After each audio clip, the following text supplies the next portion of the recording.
This conference will now be recorded.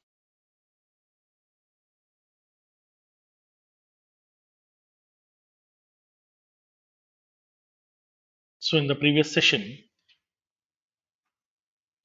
we have discussed about list collection and we have discussed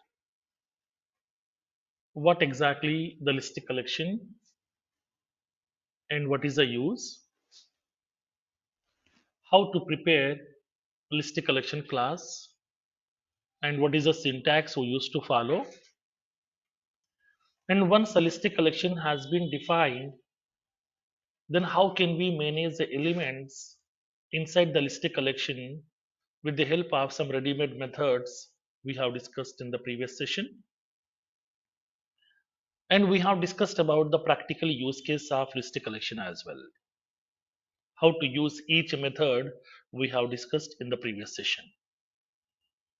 Now, today we'll see the few more collection classes given by Salesforce, like set collection and the map collection.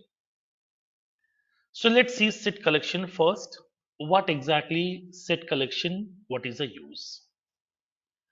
So basically, set also one of the collection class. Like as a list collection, set also one of the collection class which allows us to store a group of elements of both homogeneous, heterogeneous, both. That means we can store both the same data type elements and different data type elements also inside my set collection. Not only storing the similar type of elements, dissimilar type of elements also we can store inside this set collection. Now, the set collection allows us to store the elements of type primitive type, yes subject type, collection type, apex type, use the different types also. Like as list collection, here also we can store various types of elements like the primitive, a subject, collection, apex type, use the different types. All the types of elements we can store inside that set collection. Now, whenever we are managing the elements inside the set collection, set is purely an unordered collection. Set is an unordered collection. So now what do you mean by unordered? Whatever the order we have inserted the elements, in the same order elements will not be available. My insertion order will be different, actual elements order will be different. Then how come?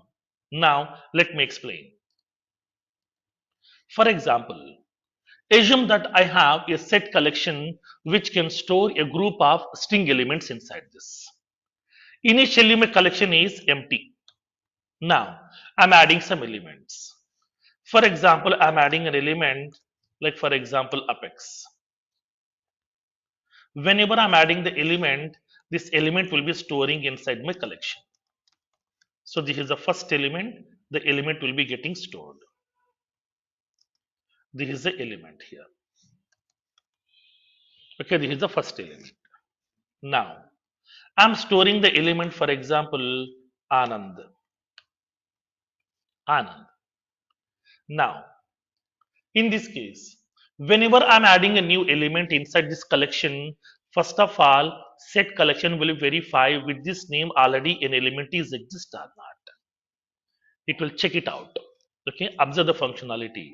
If it is a list collection, blindly it will be adding the elements automatically. But as part of the set collection doesn't support duplicate elements. It won't support duplicate elements. So that first of all, it will check with this name already an element is exist or not. Now, if the element is already there with the name element Anand, if you are having already an element, now this element operation will be simply ignored. It won't show any error message. No compilation error, no runtime error, no exception. Simply it will ignore that operation. Whenever we are trying to be adding a new duplicate element, then in that case, simply it will ignore the operation, it will skip the operation without showing any error message to the people. Now, now tell me, do we have any element with the name Anand inside my collection? No. We have only one element as of now, that is Apex. Anand and Apex both are same? No, both are different elements. So the element will be acceptable inside my collection over here. Now in this case, whenever it is accepting the elements inside the collection, it will arrange the elements in alphabetical order automatically by default. Okay, this is the second speciality. Now it will arrange the elements in alphabetical order automatically by default. Now tell me which element will be first. Anand will be the first here.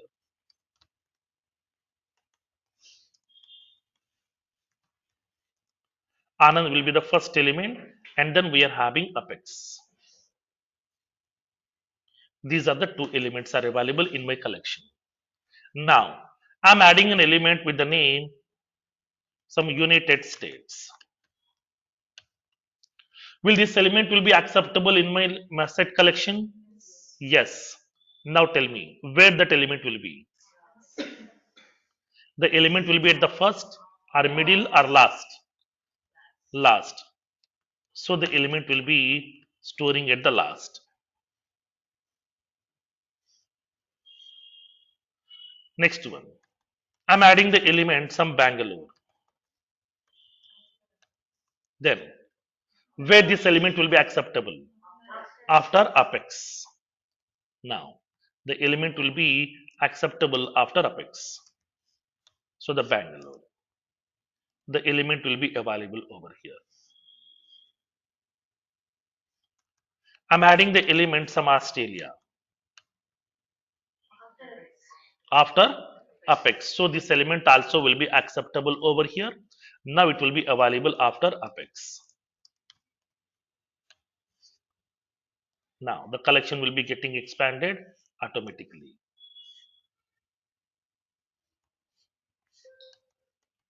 Now I'm adding the element, for example, some China.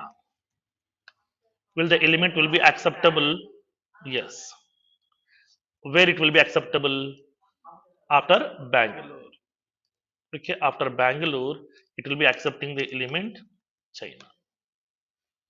So now in this case here, whatever the elements I have inserted, those elements are available inside my set collection. Now tell me, whatever the order we have added the elements, in the same order elements are available. Initially I have added Apex, then Anand, and then United States, and Bangalore, and then Australia and China. Now tell me, in the same order the elements are available over here? No, my insertion order and the actual elements order both are completely different.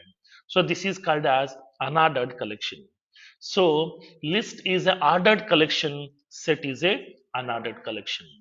In that case, set collection won't maintain any index position, no indexing concept. Why? Because if it is an ordered collection, depends upon your insertion order, we can guess the index over here. But here, I'm inserting the element at the last, that is China. Generally, the element should be there at the last, but I don't know in this case where the element may be. It may be at the starting also, middle also, somewhere, or last also, we don't know. If we don't know that where exactly the element is available, then how can we guess the index here? That will be difficult. For that reason, as part of set collection, no indexes concept here. If you want to manage any element, compulsorily we have to use element name. When you go to the listed collection, to get the elements, we are using index position. To remove the elements, we are using index position. That means we are relying on indexes. But in set collection, to perform the operation, always we have to use element name. No indexes concept here. Okay. Now, so in this case, how can we define?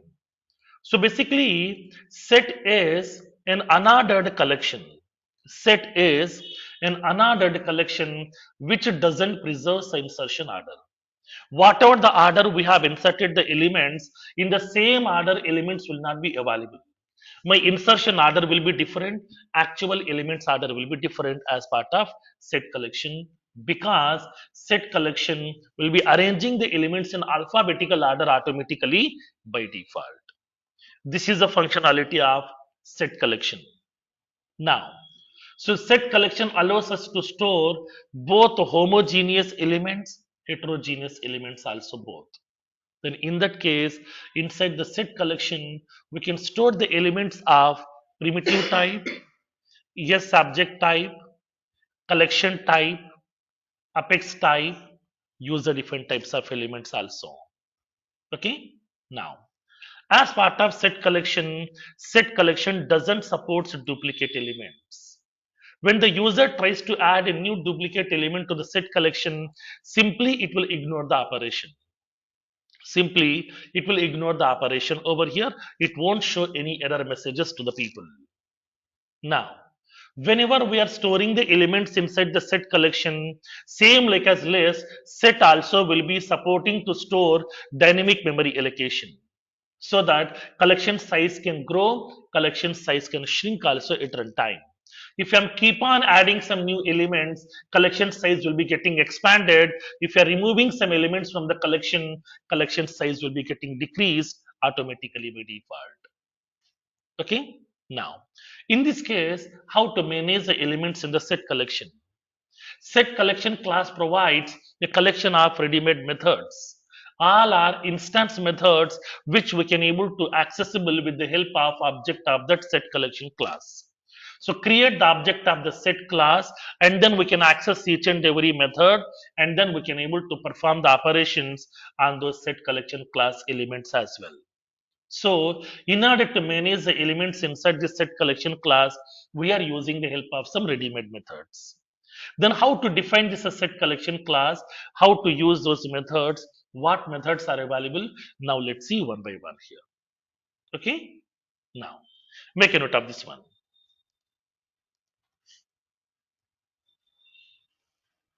Set collection.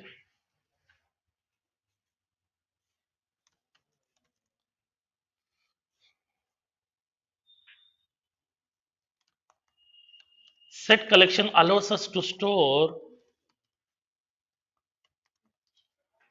a group of elements of both homogeneous and heterogeneous types. Set collection allows us to store a group of elements of both homogeneous and heterogeneous types.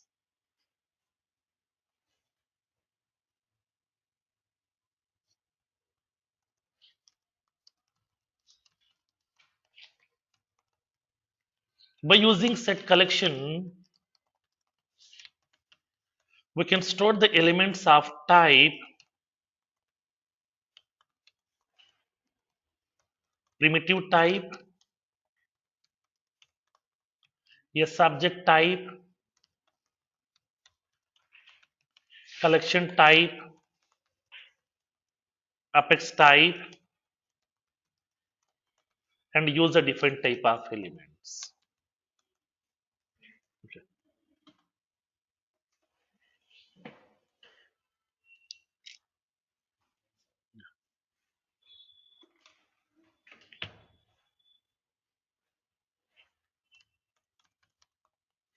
Set is an unordered collection. Unordered collection which doesn't preserve the insertion order. That is, the elements will not be available in the same order in which they were inserted.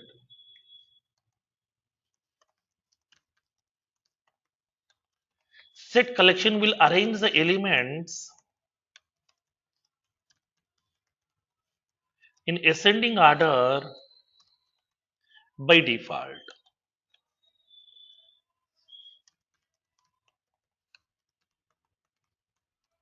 Set collection supports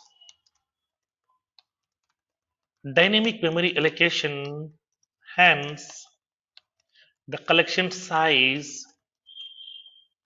can grow or shrink at runtime.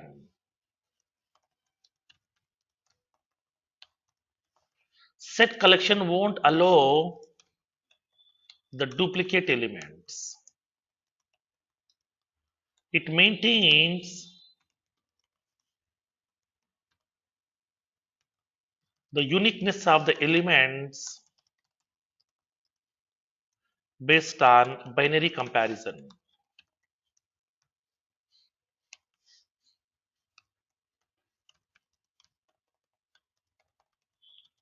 Set collection provides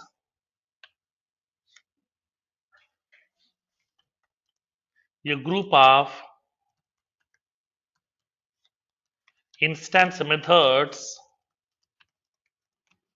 which can be used to manage the elements.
Done with these points? Now, let me give you the syntax. How to define set collection class.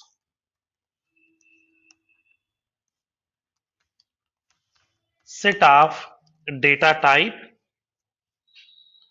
We can specify the object name equals to new set of data type.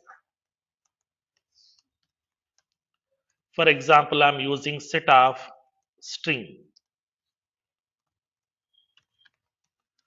Country names equals to new set of string. Now, this set collection can hold a collection of string elements which are purely unique. Duplicate string names will not be acceptable, only unique elements here. It holds a group of unique string elements. Set of integer. Product codes equals to new set of integer.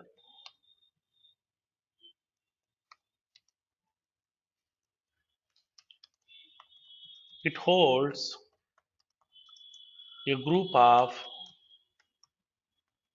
unique integer elements. Set of ID. Record IDs set equals to new set of ID.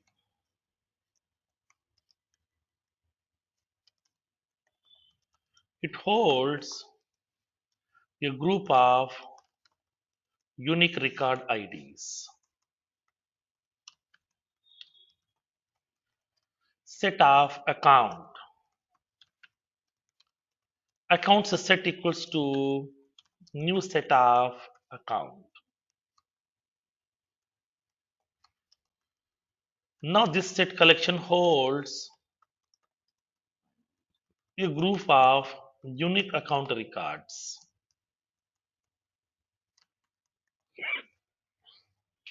Set of hiring manager. HR records set equals to set of hiring manager.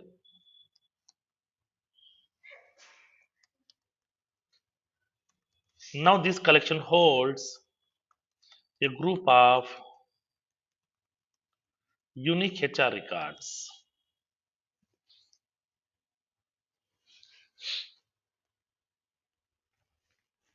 This is how we can define our own set collection depends upon the business needs. So based on the requirement, whatever the elements that you are going to store, you can define that set collection class with the respective type.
Done with the syntax. Now, let's see what are the various built-in methods that we have in set collection class. So what kind of methods are available in set collection? Now let's see with the practical use case. Let me list out the methods first one by one, and then we'll see how to manage the elements here. You have to work on that part. Now, methods. Most of the methods are same. Not only the most of the methods, 100% almost same like as your list collection. But inside the list collection, we have identified almost 14 methods. But those many number of methods are not available here. Okay, a little bit less methods are available. We'll see what are those.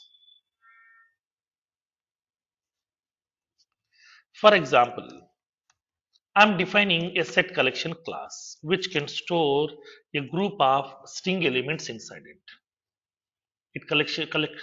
I'm preparing a set collection which can store a group of string elements.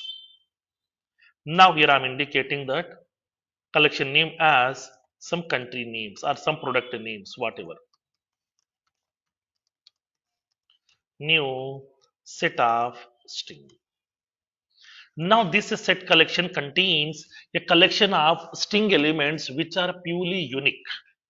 Duplicate elements cannot be acceptable here. Only unique elements will be acceptable inside my set collection right now. So now tell me, just now I have defined this as set collection class. Just now I have defined this as set collection class. Do we have any elements inside this collection class now? No. We don't have any elements as of now. Collection is empty. Now I would like to add some elements. In order to add the elements, we are using the help of an add method. Add method is used to add a new element to that set collection. In order to add an element to the set collection, we are using add method. Now, we have to specify the element name. Okay. Now, for example, I'm not giving the description because already you know the description of this add method. That's what I'm not giving over here. Now, product names dot add.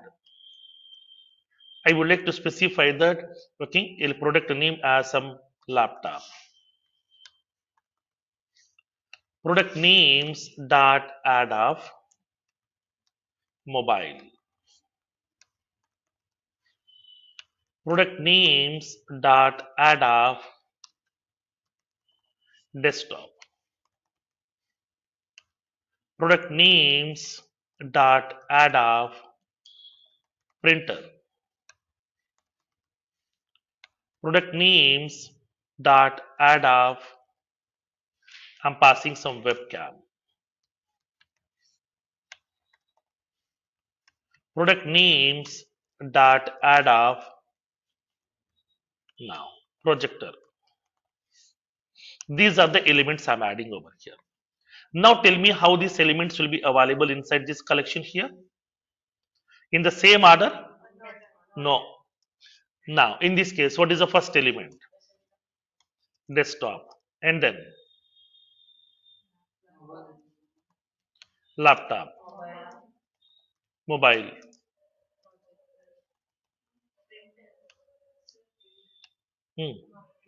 printer, and then webcam. Right.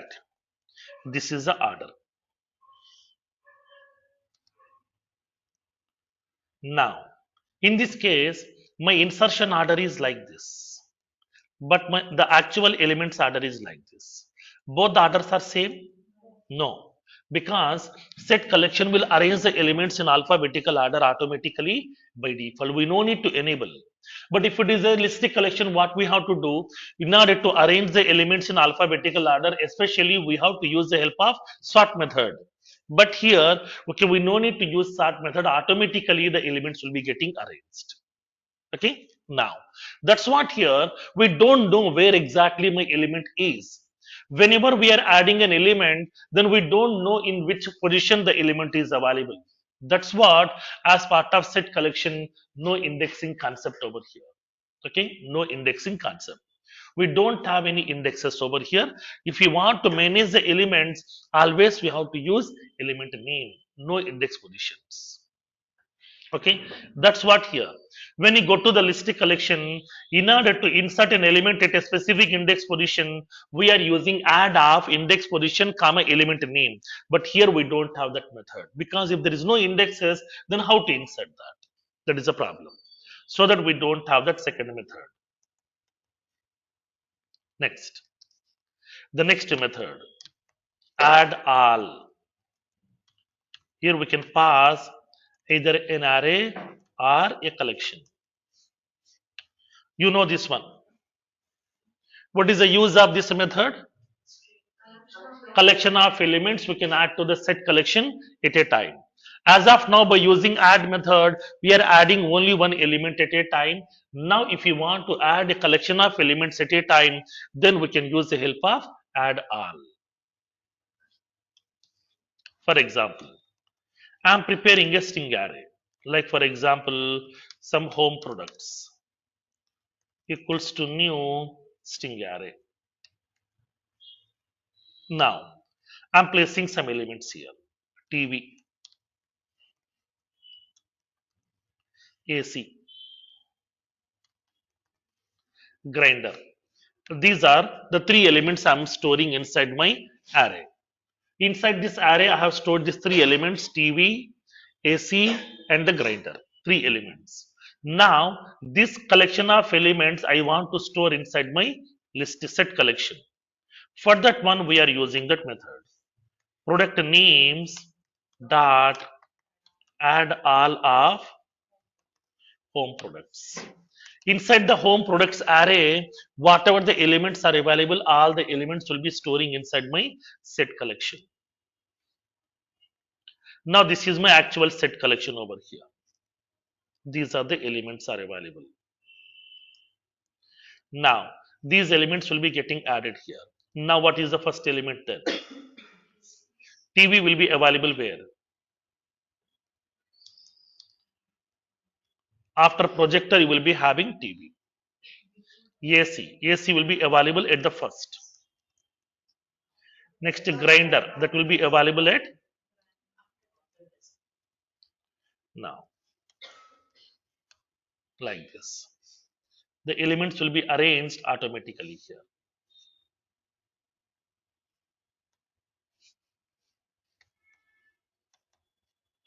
Clear? Now, third method, integer size. You know what exactly the size method? What is the use of this size method? Number of elements. In order to count how many elements has been placed inside the set collection, we are using size method. System.debug collection size is now the product names dot size.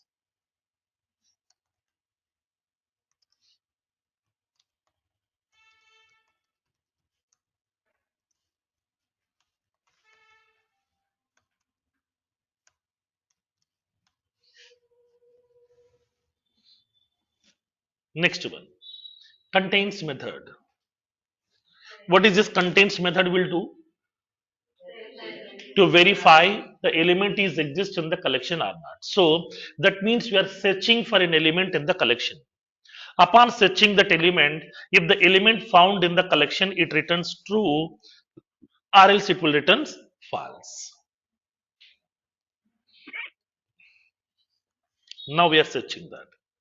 If product names dot contains, I'm giving the element a name as, for example, some grinder. It will show the message. Element found in the collection. Else system.debug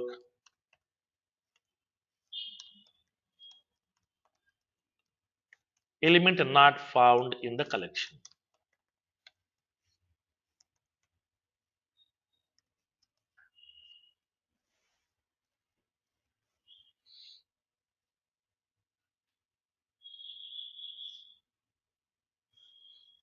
Done up to this part? Hmm. Make a note of this one.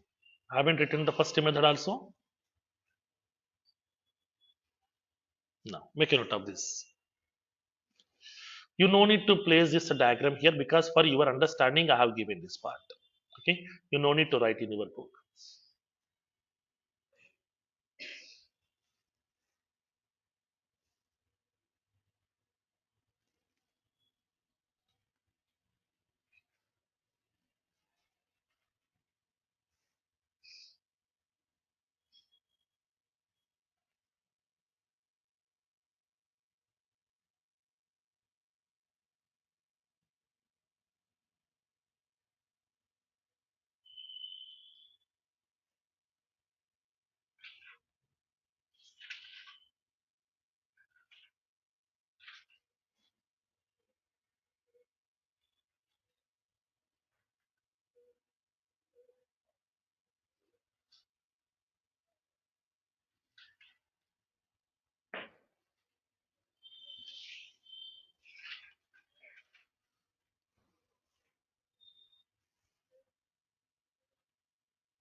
Done with these two.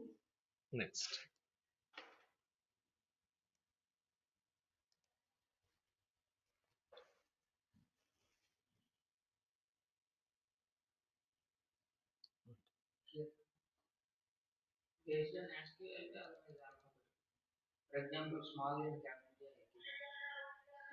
Different.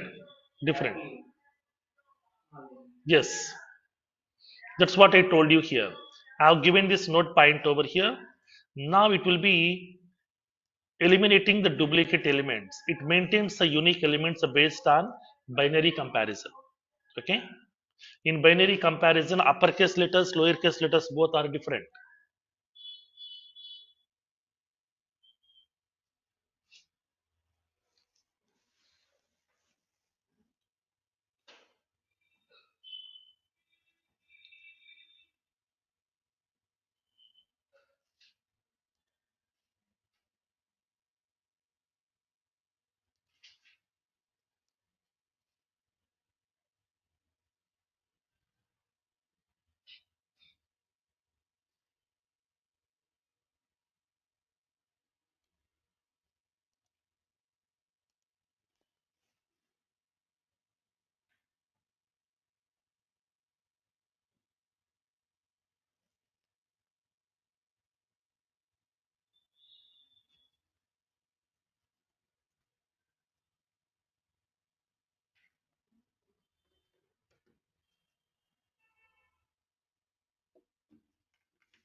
Firoz, can you just scroll a little bit up?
Done with this? Next. The next method.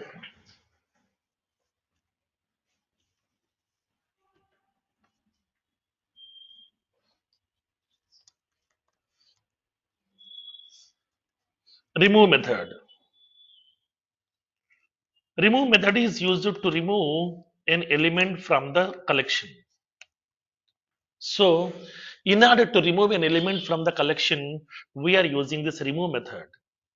But upon removing the element, compulsorily we have to pass the element name. We can't pass indexes because there is no concept of indexes in set collection. So that we have to pass the element name in order to remove an element from that collection. Now, let's see.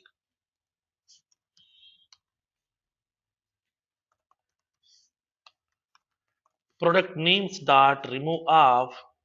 I would like to remove an element that is desktop. I'm removing the element desktop.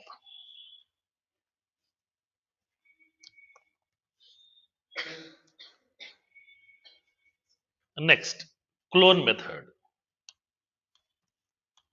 So basically, clone method is used to create a duplicate copy of that collection. In order to create a duplicate copy of this collection, we are using the help of this clone method. Now, set of, we can able to specify string backup copy set equals to product names dot clone.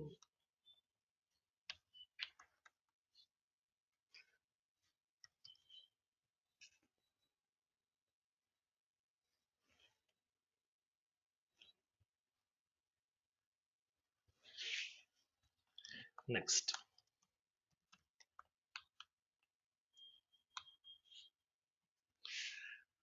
boolean is empty. This method is used to check whether the collection is empty or not. If it is empty, it returns true or else it returns false. Sometimes in the entry point of view, they will raise a question like, I want to know whether a collection is empty or not without using is empty method. Without using is empty method, I want to check whether collection is empty or not. Size method, right? If the size is equals to 0, that means what? Collection is empty here. Okay, simple concept. Now we can check if the product names dot is empty. If the collection is empty, I would like to show that message. Collection is empty. Else system dot debug collection is not empty.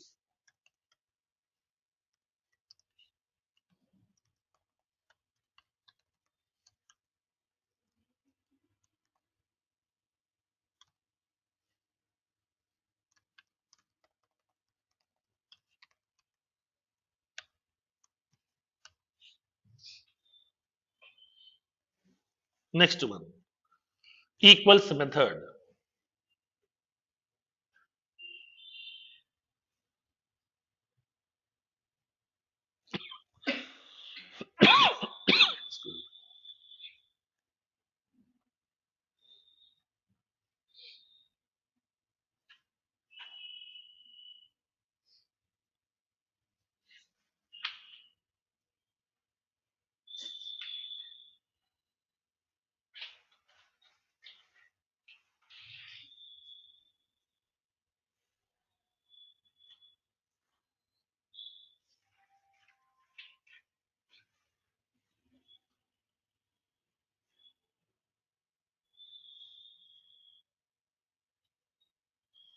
Done. Next, equals method. So this equals method is used to compare two set collection classes. In order to compare two set collection classes whether both are equals or not, we are using equals method. Now, if product names dot equals of backup copy set, if both the set collections are equals, I would like to show the message system dot debug both the collections are identical. Else system dot debug both the collections are different.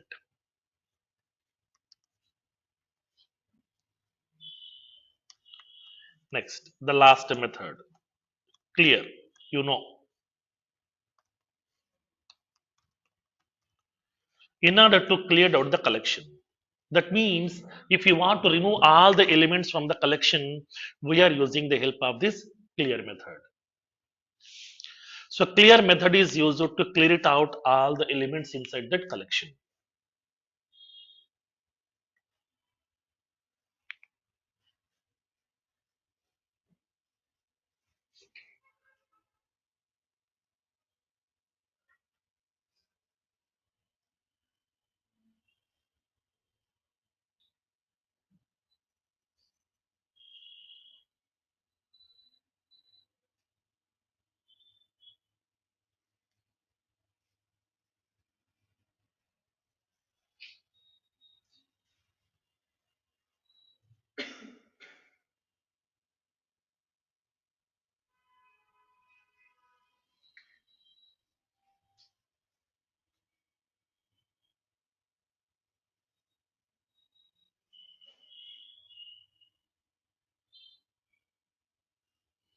Done with this? Now, this is the functionality of set collection class. Okay? No option. No option to replace.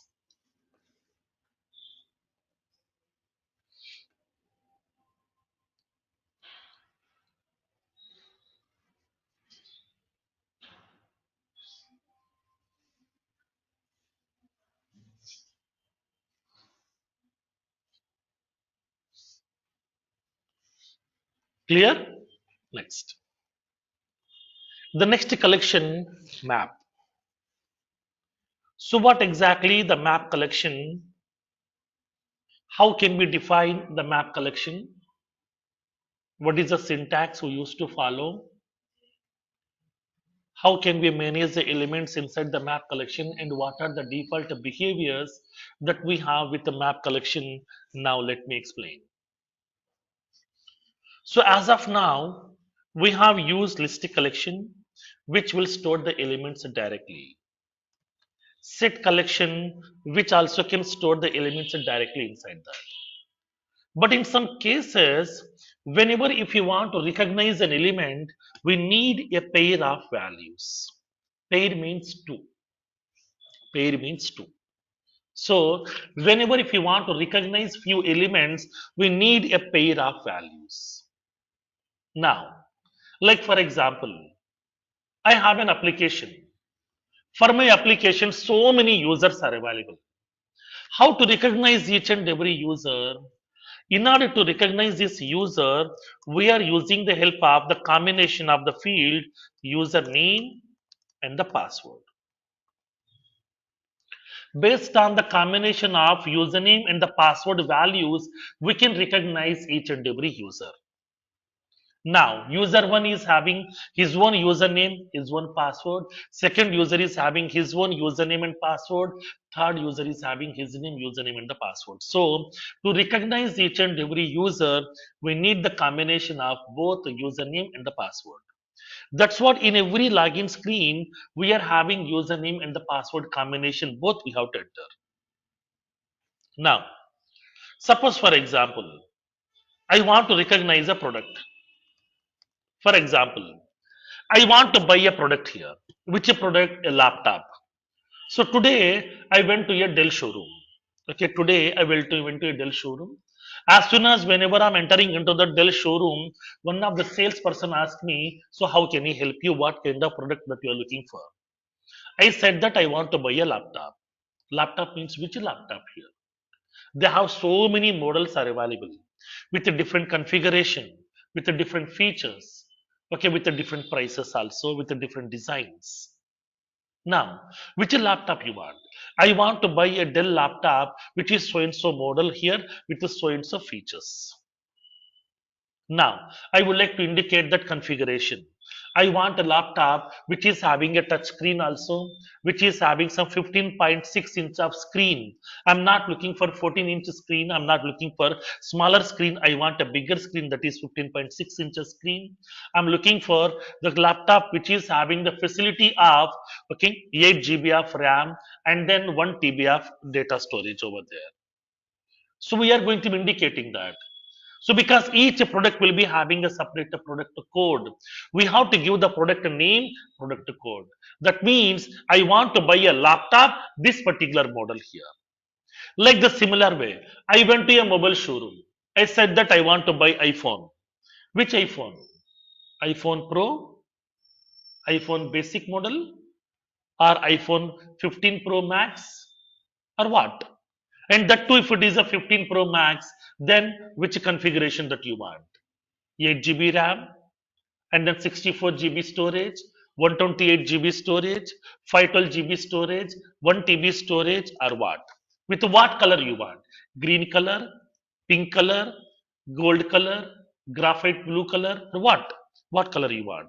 So we have to indicate, I want to buy iPhone 15 Pro Max, this particular model here. That means with green color with a 256 GB of storage space. That means not only the product name. If I'm saying simply I want to buy iPhone 15 Pro Max, then they can't understand which product that I'm looking for. So we have to give some more details here. So in this case, whenever we are recognizing some products also, we have to indicate the product code and the product name combination both. Okay, both the combination we need to identify over here. So now here in this case, whenever we are recognizing few elements, we are using some pair of values. We are using some pair of values. As part of users, we are expecting username and the password to recognize each user. For product, we are expecting product code and the product name both. Okay. So in this case here, now tell me here, as part of this user, from this two username and the password, which one is a unique, which one is duplicate? Hmm. Username is what? Unique one or password is unique one? Username should be always unique. Password may be unique, password may be duplicate also. Because for multiple accounts, we can maintain same passwords as well here. So username should be always a unique, password may be unique or password may be duplicate. Now, when coming to the product details here, now tell me. Product code and the product name. From these two, which one is unique one? Which one is duplicate one? Product code is unique, right? Product name may be duplicate also. Now, in this case, product code will be always unique. Product name may be either unique or duplicate. Okay, now in this case, when coming to this similar fashion, if you want to store this kind of elements, that means I'm storing one user record. Upon storing the user, we have to use both pair of values, username and the password. Upon storing the product's information, we need a pair of values, product code and the product name. In this kind of situation, if you want to store some elements inside your collection where each element will be having a pair of values, then we can go with the help of map collection.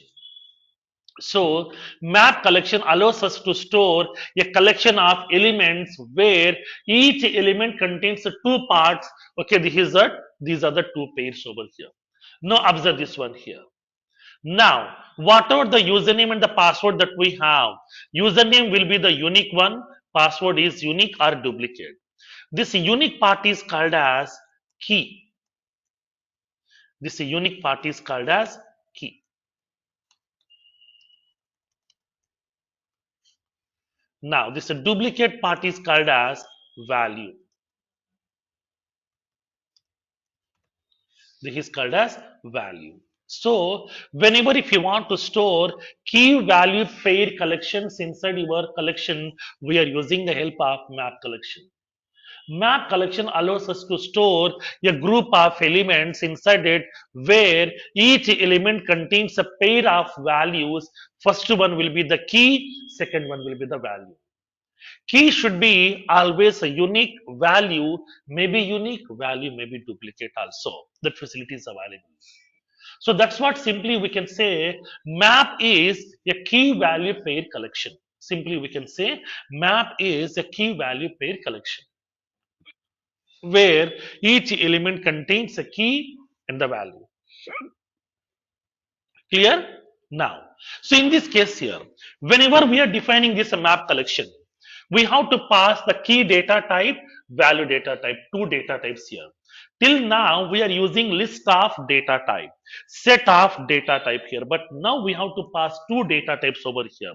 Map of key data type, comma, value data type. Two data types we have to supply. So in that case, key data type, comma, value data type, both we have to specify upon defining the map collection. In this case, map collection also supports to store both homogeneous elements, heterogeneous elements. Here also we can store both a primitive type, a subject type, collection type, apex type, use the different types of elements also. All the types of elements also we can store. Now, here in this case, you can raise a question. Sir, whenever I'm defining this map collection, do we have any limitation that key will be this particular data type, value should be this particular data type? No, we don't have any such kind of limitation. Both the key and the value can be primitive type also, yes, subject type also, collection type also, apex type also, use the different types also. All the types of elements we can use at both the keys place and the values place also both. That facility is available as part of this map collection. Okay, now in this case, whenever we are managing the elements inside this map collection, map collection supports dynamic memory allocation. Like as a list in the set, map also supports dynamic memory allocation so that map collection size can expand and can shrink. That means if I'm keep on adding some elements, collection size will grow. If I'm removing some elements, size will be shrink automatically by default. So that we can utilize the memory very efficiently and we can avoid the memory wastage as well. Okay, now, so in this case, how can we manage the elements in the map collection? In order to manage the elements in the map collection, we have some collection of ready-made methods. Map collection also provides a group of ready-made methods which we can use to manage the elements inside that. Like as list collection, set collection, in map also we have some set of ready-made methods which we can use to manage the elements inside this collection.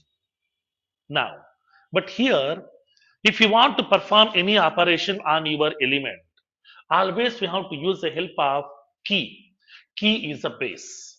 Key is a base. When you go to the list collection to perform the operations on the elements, we are using index position. If it is a set collection, we are using directly the element name.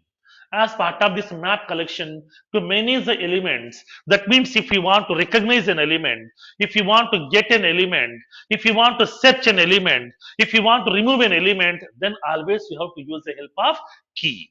Key is the base. Based on the key, we can get the element value. Based on the key, we can set the element also. Based on the key, we can remove the element also. So that if you want to perform any operation on your collection elements, always we have to rely on key. Key is a base. Based on the key only, we can perform the operations on your map collection class. Okay, then how to define this map collection class? We'll see what is the syntax. Okay, now make a note of this note points here. Map collection.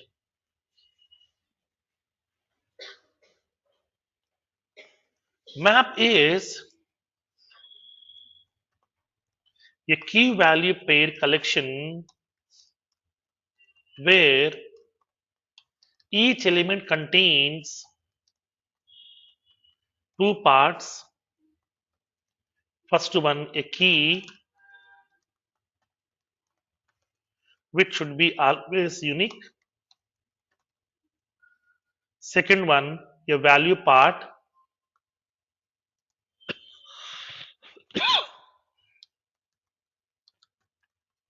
which can be either unique or duplicate. Map is a key value pair collection where each element contains two parts. Key should be always unique and the value can be either unique or duplicate.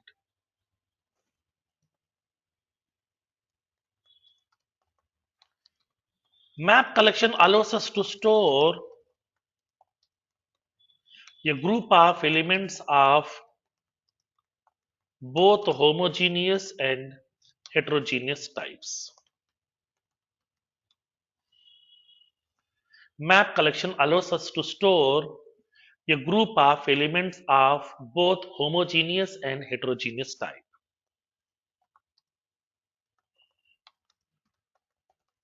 Map collection supports to store the elements of type primitive type, collection type, apex type, user defined type, and a subject type of elements. And a subject type of elements.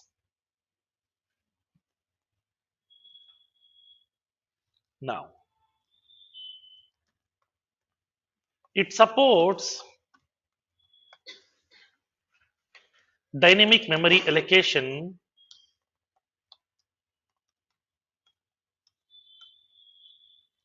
Hence,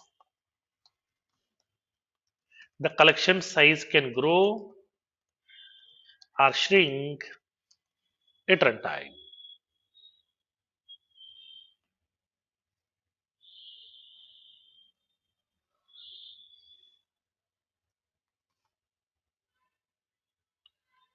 Now, map collection class provides a set of built-in methods which can be used to manage the elements inside the collection. Inside the collection. Here just you can leave two lines of space over here because during the practical I will show you, I will be giving that information there whether it is a ordered collection or unordered collection. You have to decide. That's what I'm not disclosing that point here. You have to decide during the practical. Okay, that's what just you can give two lines of space over here. Now, syntax. Map of key data type comma value data type.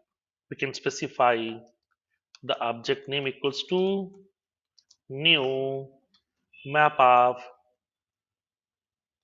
key data type comma value data type. This is a syntax we used to follow.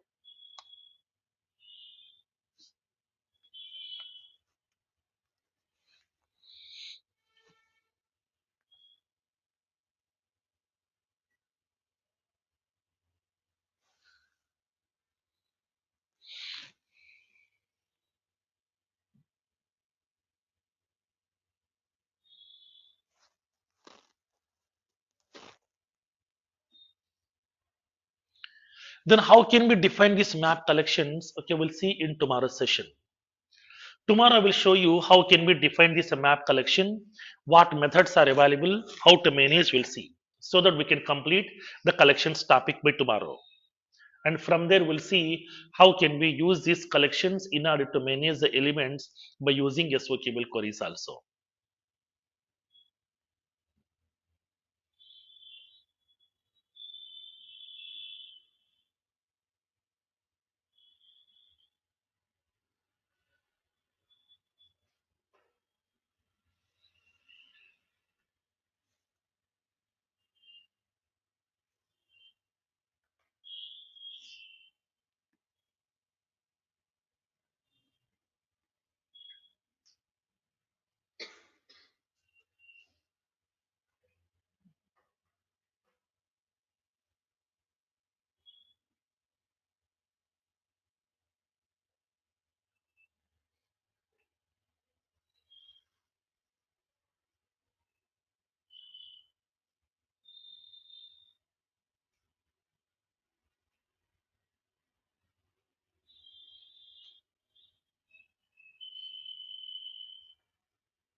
Done with this?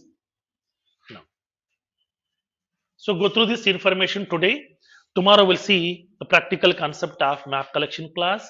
We'll see all the methods one by one and how to use them. We'll see with a practical use case. Okay. Now, thank you.